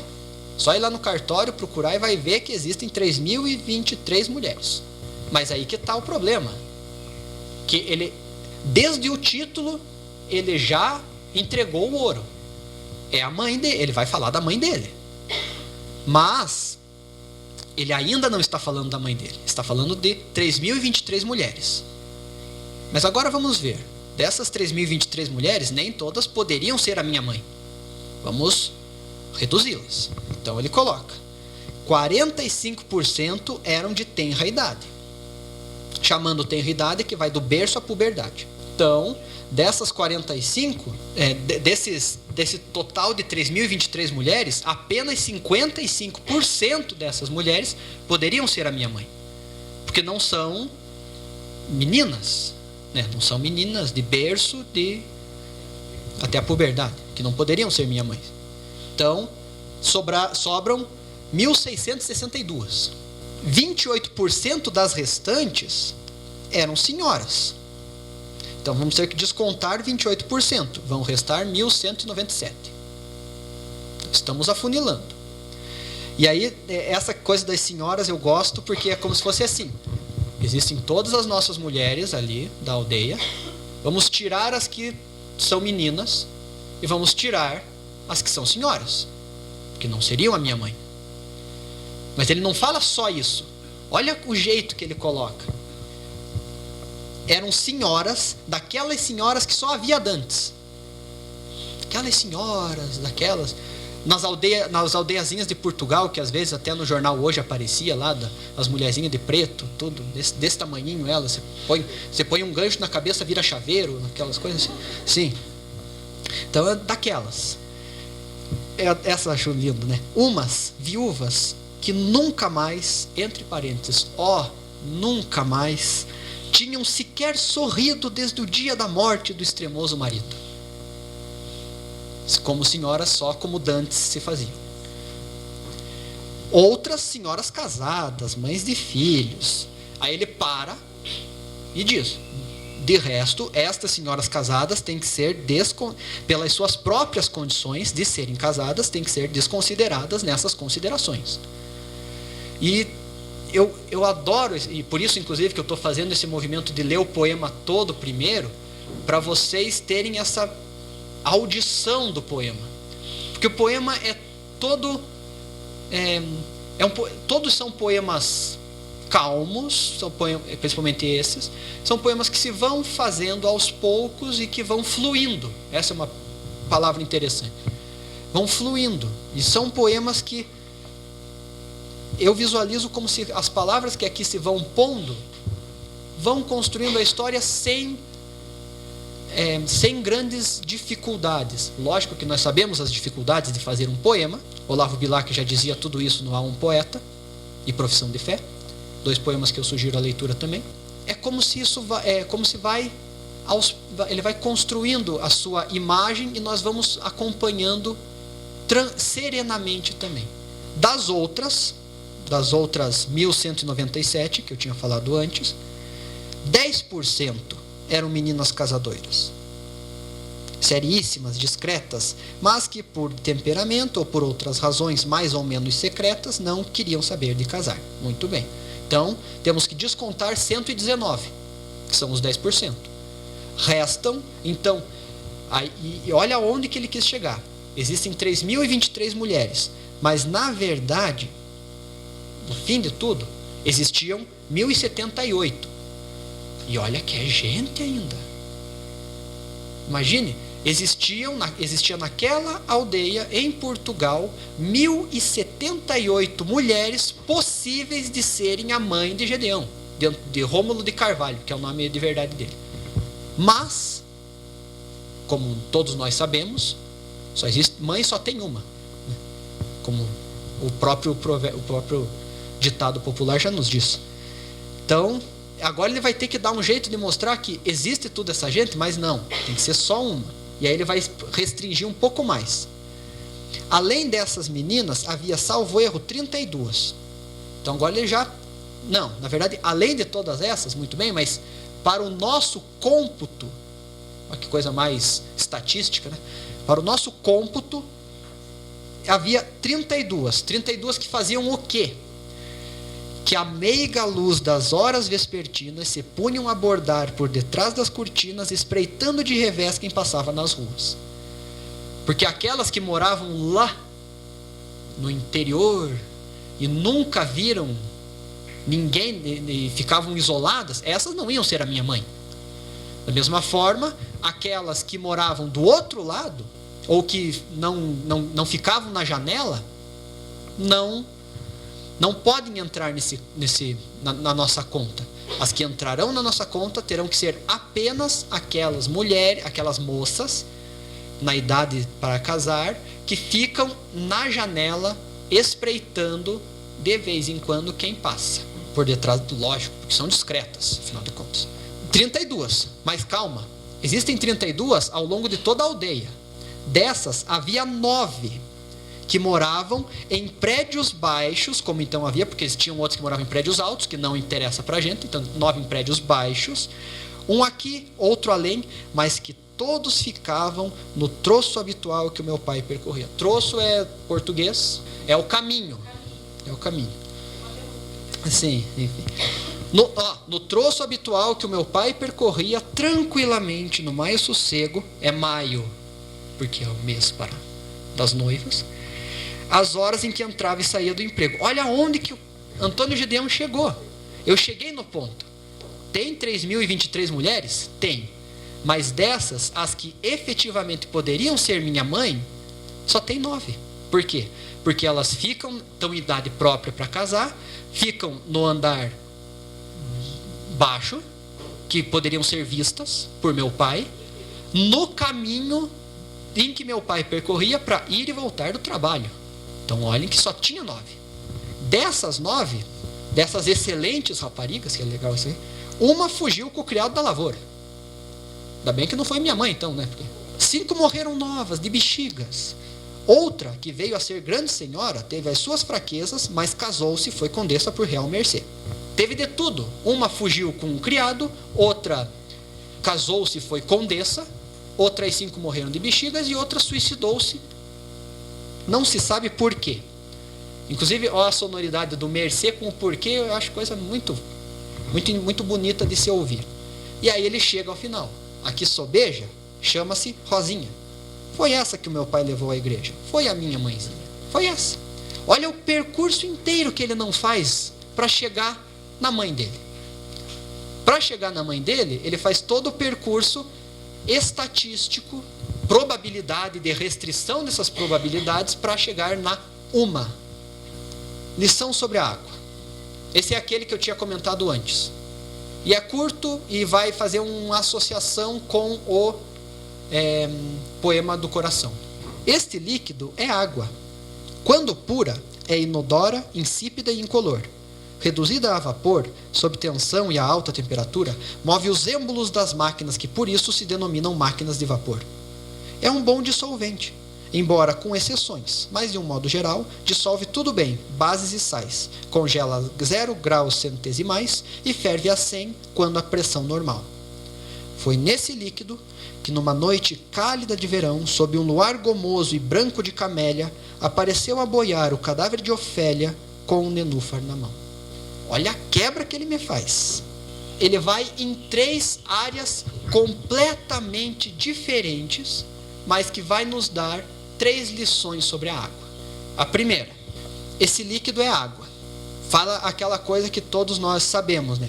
Inodora, insípida e incolor. Embora existam estudos físicos e químicos que dizem que não é necessariamente incolor e também não é necessariamente inodora, mesmo quando pura, mas enfim. Não vamos entrar no âmbito dessa questão. Aí vai mostrar esse uso da água para as máquinas de vapor, porque reduzida a vapor, sob tensão e a alta temperatura, move os êmbolos das máquinas. E aí tem aquilo, porque a água serve para movimentar barcos, para movimentar muitos veículos e muitos instrumentos que são os instrumentos a vapor, mesmo o ferro, que não é que o ferro vá andando, mas que também funciona com esse mesmo princípio de desamassar uma roupa com base na pressão que o vapor da água faz. Tá, esse é o primeiro, a primeira área em que vai ser essa área da utilização da água de um ponto de vista técnico, de um ponto de vista tecnológico. O segundo é um ponto de vista mais químico, e isso nós também aprendemos todos no ensino médio, ensino fundamental acho que também fala, de um bom dissolvente, é o solvente universal, solvente universal, não é o dissolvente universal, porque esse é o alcaeste, que ainda não foi inventado, mas é o que vai dissolve bem as coisas, com exceções, mas dissolve, como o óleo, dissolve tudo bem, bases e sais. Congela 0 graus centesimais, para rimar com sais, e ferve a 100 quando a pressão normal, para rimar com geral. Quer dizer, ele pega elementos científicos, químicos e coloca para fazer rima. A informação está ali dada muito bem, mas rima. Tem outros poemas dele, eu até pensei em trazer, mas esses nunca no mundo eu ia conseguir. Esses já reduzi bem. Tinha um outro que são os poemas geométricos, em que ele vai mostrar as leis da conservação dos ângulos internos de um triângulo. Ele vai fazer isso rimando. Coisa linda, coisa linda. E depois dessa lição física, exatamente, depois dessa lição física da utilização da água a vapor e dessa lição química das propriedades químicas da água, ele vai para uma lição literária, artística, que foi nesse líquido que numa noite cálida de verão, sob um luar gomoso e branco de camélia, aqui já dá uma enfeitada estética no caso, apareceu a boiar o cadáver de Ofélia. Ofélia aqui ficou louquinha, porque o Hamlet fingiu que era louquinho, e dela se jogou. E tem o quadro também que remete a... Então percebam que nessa lição sobre a água, também funcionando como uma boa síntese do que é Antônio Gedeão, apresenta ao mesmo tempo e numa ideia de simbiose, informações, ou melhor, conhecimentos físicos, químicos e artísticos. Não são não podem ser separados. Eles podem se associar, eles podem fundir-se, e são necessários tanto um quanto o outro. É importante sabermos que ela congela a 0 graus. É importante sabermos que ela ferve a 100. E é importante sabermos que Ofélia se afogou nessas águas. As 3 coisas são importantes. A Ode Metálica eu adoro esse poema. Esse é um poema que eu gosto muito porque ele possui 2 ritmos dentro dele. O que vocês têm que ver neste poema são 2 coisas. Primeiro é que é uma ode. Se é uma ode, será um poema em uma homenagem a alguém. A este alguém, quem? Metal. Mas ao mesmo tempo que é uma ode ao metal, é uma ode feita de metal. É uma ode metálica nesses 2 sentidos. E nesses 2 sentidos que nós vamos ver. Haverá um primeiro momento em que há essas estrofes de 5 versos, em que ele vai construindo esta cena, e depois existe este grande bloco, que daí vai ser a coisa mais linda que tem. Ele vai usar, da mesma forma que a gente já vamos vindo em outros poemas, ele vai usar elementos concretos, simbolizados, metaforizados em outra coisa. Então, isso é um exercício interessante de nós realizarmos na leitura, que é aquilo, nós observarmos esses elementos concretos neste ambiente de sonho, nesse ambiente abstrato. Com aparências de brisa, um vento de tempestade, algures se individualiza, larga a semente precisa e esvai-se na eternidade. Se vem do sul ou do norte, se vem do leste ou do oeste, não é cuidado que importe. É um vento forte que sopra no mundo agreste. Abrem-se os lábios da terra num cio desesperado, e a semente que se enterra desabrocha em flores de guerra e em flores de paz, lado a lado. E rompem do solo bruto as sequoias de cimento, maranha de ferro hirsuto como um esqueleto incorrupto coberto de pó cinzento. Inflorescências de cobre, de longos cabelos ruivos que o fogo do sol descobre, como folha que se dobre, soltam metálicos uivos. Carpelos e estames de aço, de longas brunidas hastes, articulam-se em abraço, rasgam os ventos e o espaço, escavadoras e guindastes. Densas corolas macias, enormes como turbinas, mudam as noites em dias sobre as garupas esguias de 1000 cavalos sem crinas. Num impulso retilíneo, jorram línguas de petróleo como um tecido sanguíneo. Em pistilos de alumínio, gotejam lágrimas de óleo. E aí vai. Bailemos, homens, bailemos, com festões engrinaldemos as mãos que forjam metais, nossos troncos reluzentes à luz dos fornos candentes como bronzes triunfais. Bailemos, homens, bailemos, e a plenos pulmões gritemos a sinfonia estridente das bigornas dos ferreiros, das chapas dos caldeireiros, das limas dos limadores, dos maços dos batedores, das serras dos serralheiros, das tenazes dos fogueiros, das correias dos motores, das brocas dos brocadeiros, dos cadinhos dos forneiros, das pinças dos caldeadores, todos a uma bailemos. Frenéticos tangedores, troncos nus e reluzentes, à luz dos fornos candentes, orquídeas de furtas cores. Rubros, vermelhos e brancos, bailemos, todos bailemos, como doidos saltimbancos, bailemos e entoemos. A plenos pulmões berremos sinfonias estridentes. Chispemos, esparrinhemos, centelhas incandescentes, e em gerândulas elevemos nossos rostos como tochas, nossos braços como asas, filhos da escória e das rochas, irmãos do fogo e das brasas. O que é isto tudo? É a visão de Antônio Gedeão justamente para esta ode, esta homenagem a este crescimento do metal, de todas as construções.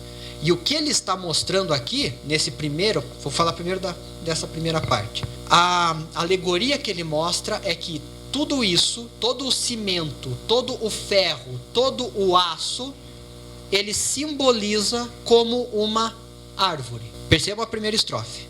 Com aparência de brisa, um vento de tempestade augura e se individualiza, como se fosse aquilo. Começa a nascer um vento em algum lugar, ninguém sabe qual é. E ele vem vindo, se torna o vento determinado que está andando. Ao contrário do resto do ar que não se mexe, aquele vento está indo. Larga a semente precisa e esvai-se na eternidade. Se vem do sul, do norte, enfim, não importa. É um vento, então deixe que o vento passe. Mas o que importa é esta semente precisa. Aí vem a terceira estrofe. Abrem-se os lábios da terra num cio desesperado. Então veio a semente, caiu ali. Vai germinar. Desabrocha em flores de guerra e em flores de paz. E aí começa a nascer, a crescer. E rompem do solo bruto sequoias de cimento, maranhas de ferro hirsuto duro. Então é como se fosse aquelas redes das construções e tal. Então começa a nascer isso, como um esqueleto incorrupto coberto de pó cinzento. Vai crescendo isso. E ao mesmo tempo que vai crescendo isso, olhem o que ele coloca ali na sexta estrofe. Carpelos e estames de aço. O que é um carpelo? Parte feminina da flor. E um estame? Parte masculina da flor. Então ele visualiza toda essa construção como esta fusão. Ele segue na alegoria da flor. E mostrando que os carpelos e os estames, que são as partes feminina e masculina da flor, são feitos de aço. De longas, brunidas hastes, como o caule, o caulezinho das flores, articulam-se em abraço, rasgam os ventos e o espaço, escavadoras e guindastes. Então está crescendo esta construção, fazendo associação com a flor, mas crescendo esta construção. Como se fosse aquilo, natural, porque é da natureza da flor, fazer esta polinização, a semente, etc. Mas é uma coisa natural e artificial, porque é o cimento, porque é o ferro, porque é tudo isso. Pulso retilíneo, jorram línguas de petróleo como um tecido sanguíneo. Então é quase como se nós tivéssemos cortado a carne, sai aquele jorro de petróleo, como se fosse de sangue. Em pistilos de alumínio, que é justamente também um dos nomes da flor, do órgão feminino, do pistilo de alumínio, gotejam lágrimas de óleo. Então ele visualiza naquela construção para a extração do óleo, do petróleo, uma flor. E a partir disso ele começa essa estrofe gigante, em que ele vai falar não mais do ponto de vista de sonho, dessa associação da flor com a construção, mas ele vai falar dos homens, porque afinal de contas são estes homens quem construíram estas coisas. E aí ele começa e vai falando, Inclusive ele coloca num nós, né? Bailemos, homens. Vamos bailar todos como irmãos, unidos. E daí vai mostrando a luz dos fornos, vamos bailar, vamos gritar a plenos pulmões, gritemos a sinfonia estridente das bigornas dos ferreiros, das chapas dos caldeireiros, e assim vai. Ou seja, ele vê todo este trabalho, esta efervescência de trabalho de todas essas áreas como sinfonias, porque é tudo isso, é toda esta coisa que vai construindo, e é isso que ele quer, é esta união de todos estes homens, porque somos nós, homens, quem construímos isso. Então veja que ele faz uma alegoria da flor com a construção e faz esta aproximação com todos os homens na construção. A Terra não era o centro do universo, do sistema solar, era o Sol, a Terra girava ao redor, mas daí todo mundo, a Inquisição não gostou de saber disso e fez o Tribunal do Santo Ofício fez aquilo de vamos julgá-lo, e dele diz que não, realmente não, tudo que eu falei não é aquilo, nada a ver, e tá, muito bem, não é por aí. É isso que ele vai colocar aqui. E aí eu vou falar, daí eu dou mais uns comentários. Poema para Galileu. Então é uma homenagem a Galileu Galilei. Estou olhando teu retrato, meu velho pisano. Aquele teu retrato que toda a gente conhece, em que a tua bela cabeça desabrocha e floresce sobre um modesto cabeção de pano. Aquele retrato da Galeria dos Ofícios da tua velha Florença. Não, Galileu, eu não disse Santo Ofício, disse Galeria dos Ofícios. Aquele retrato da Galeria dos Ofícios da requintada Florença, lembras-te? A Ponte Vecchio, a Loggia, a Piazza della Signora? Eu sei. As margens doces do Arno, as horas pardas da melancolia. Ai, que saudade, Galileu Galilei. Olha, sabes, lá em Florença está guardado um dedo da tua mão direita num relicário. Palavra de honra que está. As voltas que o mundo dá. Se calhar até a gente que pensa que entraste no calendário. Eu queria agradecer-te, Galileu, a inteligência das coisas que me deste. Eu, e quantos milhões de homens como eu, a quem tu esclareceste. Ia jurar, que disparate, Galileu, e jurava de pés juntos e apostava a cabeça sem a menor hesitação que os corpos caem tanto mais depressa quanto mais pesados são. Pois não é evidente, Galileu, quem acredita que um penedo caia com a mesma rapidez que um botão de camisa ou que um seixo da praia? Esta é a inteligência que Deus nos deu. Estava agora a lembrar-me, Galileu, daquela cena em que tu estavas sentado num escabelo e tinhas à tua frente um friso de homens doutos, hirtos, de toga e de capelo. A olharem-te severamente, estavam todos a ralhar contigo, que parecia impossível que um homem da tua idade e da tua condição se tivesse tornado num perigo para a humanidade e para a civilização. Tu, embaraçado e comprometido, em silêncio mordiscava os lábios e percorrias, cheio de piedade, os rostos impenetráveis daquela fila de sábios. Teus olhos, habituados à observação dos satélites e das estrelas, desceram lá das suas alturas e pousaram como aves aturdidas, parece-me que estou a vê-las, nas faces grávidas daquelas reverendíssimas criaturas. E tu foste dizendo a tudo que sim, senhor, que era tudo tal qual, conforme suas eminências desejavam. E dirias que o sol era quadrado e a lua pentagonal, e que os astros bailavam e entoavam à meia-noite louvores à harmonia universal. E juraste que nunca mais repetirias, nem a ti mesmo, na própria intimidade do teu pensamento, livre e calma, aquelas abomináveis heresias que ensinavas e escrevias para a eterna perdição da tua alma. Ai, Galileu! Mal sabiam os teus doutos juízes, grandes senhores deste pequeno mundo, que assim mesmo, empertigados nos seus cadeirões de braços, andavam a correr e a rolar pelos espaços à razão de 30 km por segundo. Tu é que sabias, Galileu Galilei.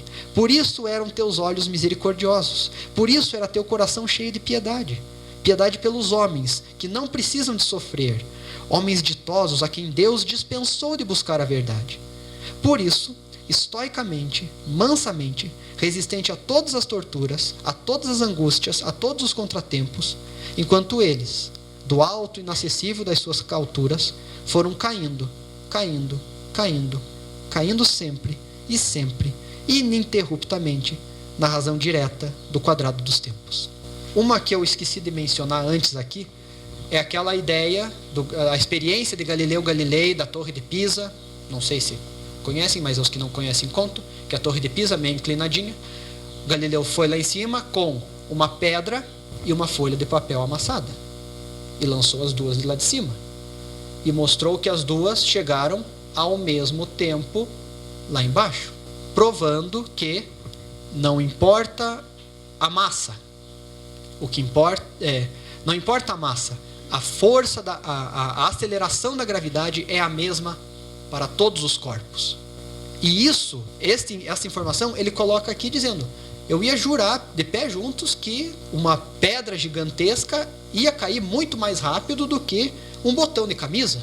Mas não, a física nos ensina outra coisa. Então olhem que a física é uma ciência brutalmente de sonho, primeiro, para conseguir interpretar e imaginar o que são esses fenômenos físicos que precisam ser explicados. E ele fala isso tudo para, na cena clássica ali do julgamento dele, fala isso para o santo ofício, os inquisidores que estão dizendo: você está dizendo essas coisas, você vai morrer. Aí ele diz: não, então, sim senhor, não digo mais, falo o que vocês quiserem e pronto. E aí o Antônio Gedeão diz: sim, que bom que você falou essas coisas, que bom que você explicou essas coisas pra gente. Esses doutores, eles não... homens ditosos a quem Deus dispensou de buscar a verdade. Que bom que existiu você, Galileu Galilei, que buscou uma verdade diferente. E aí eu volto a dizer do sonho. Eis Galileu Galilei como um dos grandes sonhadores que concretizaram em obras essas coisas que ele tanto fala. Da mesma forma que Giordano Bruno também falava disso, mas ele foi para a fogueira. Da mesma forma que Ptolomeu também apresentava essas informações, essas coisas. Então percebam que existem essas personalidades que buscam e que querem socializar isso. Nesse caso, não. Acabou encontrando esses empecilhos desses doutores, desses homens doutos que o estavam julgando, e que o Antônio Gedeão interpreta tudo isso e fala: viu? Eles estão nos seus cadeirões falando, dando de dedo, sem saberem que estavam girando neste planeta, nesse sistema solar inteiro, a razão de 30 metros por segundo, né? 30 quilômetros por segundo. Então é isso que o Antônio Gedeão coloca. Mas para encerrar de um jeito mais suave, o poema do gato. Quem há de abrir a porta ao gato quando eu morrer? Sempre que pode, foge para a rua, cheira o passeio e volta para trás. Mas ao defrontar-se com a porta fechada, pobre do gato, mia com raiva desesperada. Deixa-o sofrer, que o sofrimento tem sua paga e ele bem sabe. Quando abre a porta, corre para mim como acorre a mulher aos braços do amante. Pego-lhe ao colo e acaricio-o num gesto lento, vagarosamente, do alto da cabeça até o fim da cauda. Ele olha-me e sorri, com os bigodes eróticos, olhos semicerrados, em êxtase, ronronando. Repito a festa, vagarosamente, do alto da cabeça até o fim da cauda. Ele aperta as maxilas, cerra os olhos, abre as narinas e rosna. Rosna deliquescente, abraça-me e adormece. Eu não tenho gato, mas se eu tivesse, quem lhe abriria a porta quando eu morresse? Quem é dono de animal sabe disso. Mas está certo que ele está sendo bem dramático aqui, mas enfim. Quem vai abrir a porta para o gato quando eu morrer? Meu Deus do céu, olha o que vai acontecer com o pobre do gatinho se eu não estiver aqui para abrir a porta para ele. Aí ele começa a apresentar este gato. E este gato é qualquer gato. Como todo mundo que teve ou está afim de ter um gato sabe que é assim. Sempre que pode, foge para a rua, cheira o passeio e volta para trás. Sempre essa coisa. Mas ele vai na rua e volta. Mas quando ele volta e se defronta com a porta fechada, pobre do gato mia com raiva desesperada. Olha que bonito. E daí ele fala: deixa-o sofrer, que o sofrimento tem sua paga e é bom que ele sofra um pouco, para ele não ficar só de história lá fora. Quando abro a porta, corre para mim, como corre a mulher aos braços do amante. Deu uma valorizada, mas tá bom. pego-lhe ao colo e acaricio. Eu adoro a descrição que ele faz do acariciar. Acaricio num gesto lento, vagarosamente. Que não, né? Quem vai acariciar gato ou cachorro não dá para fazer. Tá bom. Tem que fazer devagar. Do alto da cabeça até o fim da cauda, com a cauda lá em cima que quase bate no teto do gato. Você vai acompanhando. Ele olha-me e sorri. Adoro essa imagem dos bigodes eróticos. Ele olha com aquele olhinho assim. Olhos semicerrados, em êxtase. Ronronando. Repito a festa, vagarosamente, do alto da cabeça até o fim da cauda. Ele aperta as maxilas, cerra os olhos, abre as narinas e rosna. Então, olha todo essa descrição deste envolvimento que ele tem com esse gato. E quando ele fala isso, o que ele termina dizendo? Eu não tenho gato. Ele tem um gato, ele tem esta humanidade dentro dele, de que se eu tivesse um gato, eu faria assim com ele, eu faria todas essas ações, e mesmo eu não tendo gato, eu me preocupo. Quem abriria a porta para ele se eu morresse? Sim, eu tenho toda essa coisa. Eu quero ter alguém comigo, envolver-me.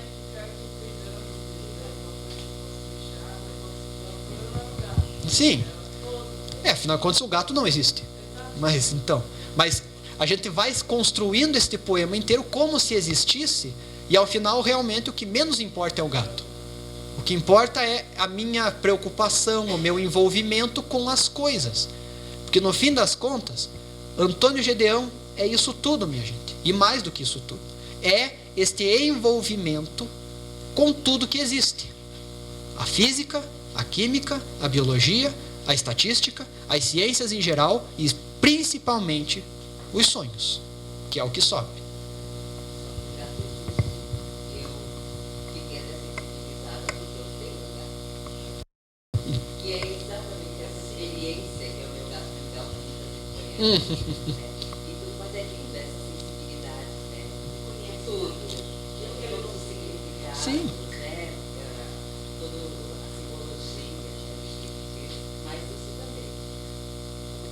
Sim, e ele coloca tudo isso justamente nesse sentido, porque todos nós, mesmo não tendo um gato, ou um cachorro, ou qualquer animal, mas a gente se identifica com isso, porque a gente percebe que ele se envolveu com isso, mesmo não tendo, que na verdade nem precisava ter. Como ele não precisou ter gato, mas escreveu um poema para o gato.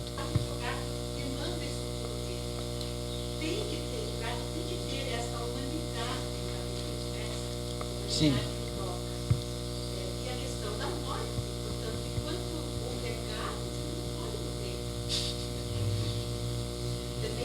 Sim. Mas quem é que vai fazer o que eu faço, supostamente faço, se eu morrer? Eu não posso ter. Eu vejo a questão da negação da morte. Acaba sendo que eu não posso morrer, ou se eu morrer, que espero que exista alguém que fosse abrir a porta para o gato. Então, aqui está um convite a todos vocês que, já que o Antônio Gedeão já morreu, já faz quase 10 anos, mas a gente pode abrir a porta para o gato dele, que não existe, mas a gente pode abrir a porta deste gato, sim.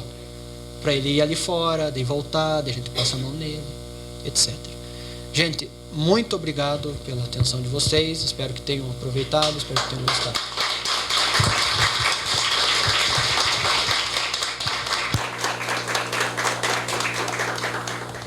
Eu acho que eu nunca ouvi tantos pássaros cantando quanto hoje, né? Não sei se vocês observaram. Eu sempre fico com as ouças, como dizia minha avó, sempre atentas. Então, assim, com o coração em festa, agradecer ao professor Dr. Saulo, que viajou quase 7 horas para trazer essa maravilha para nós, né?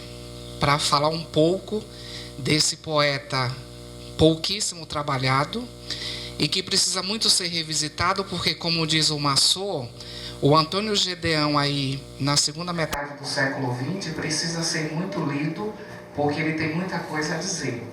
E como o objetivo desse evento de extensão é fomentar a leitura, eu espero que vocês saiam daqui famintos de poesia, famintos do Antônio Gedeão, e ao mesmo tempo a gente fica tão contente, não é, tão feliz de ver um jovem, né, tão apaixonado por literatura. E eu acho que para quem é professor e para quem deseja ser professor, esses momentos são tão mágicos porque a nossa profissão anda muito vilipendiada, não é? A boa leitura anda muito vilipendiada, né?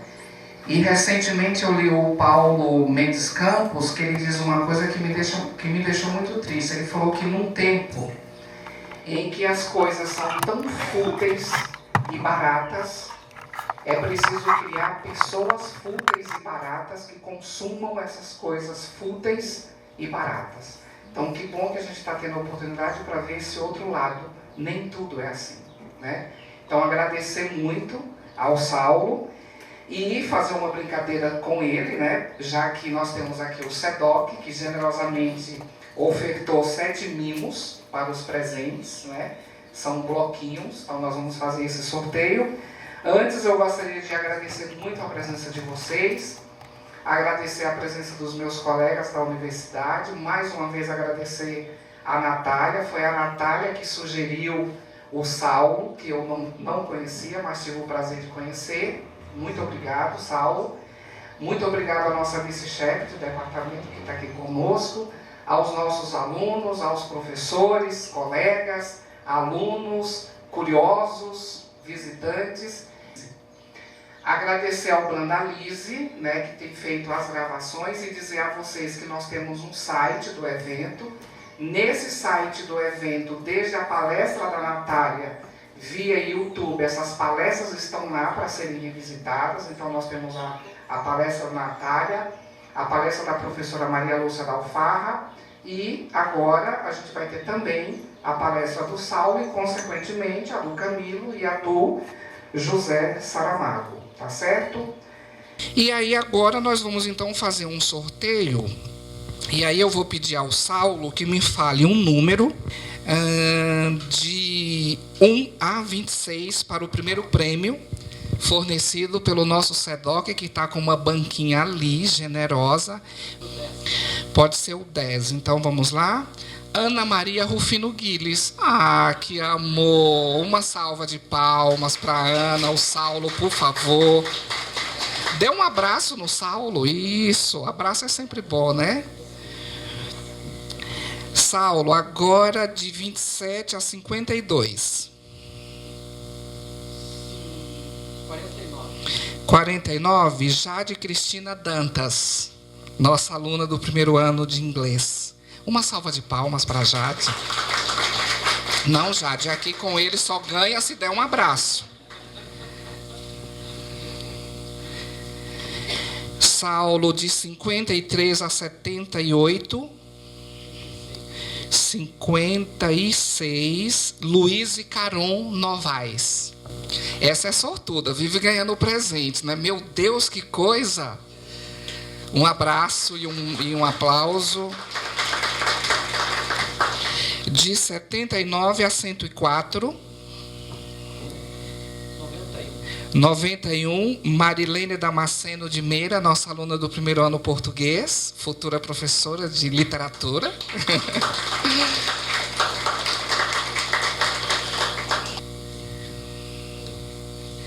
De 105 a 131. 123, Viviane Dussanowski. Oh, nossa aluna do segundo ano de inglês, muito bem.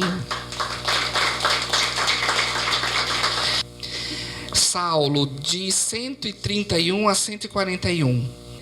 135, Márcia D.P. Valenga, nossa aluna de IC Júnior, gente. Olha que lindeza. Aplausos efusivos. Aluna do ensino médio. Na Saulo, do 1 ao 26. 3. Alcione da Silva Rodrigues, nossa aluna também do segundo ano de inglês. Ah, perdão, esse é o seu, não, Deus me livre. Por fim, gente, eu gostaria de externar um abraço caloroso a todos vocês, abraçando o Saulo e dizendo, Natália, que serviço maravilhoso você prestou à literatura, porque você já é Nossa madrinha sedutora, maravilhosa, abriu os sábados literários fazendo um percurso maravilhoso da literatura portuguesa. Este ano traz novamente Antero de Quental, que eu nunca vi ninguém falar com tanta paixão. E já fica um convite para você o ano que vem, porque o ano que vem nós vamos ter Elas por Elas, mulheres falando de mulheres. Então, sinta-se já na obrigação de convocadíssimo escolher uma autora portuguesa para trazer novamente para nós.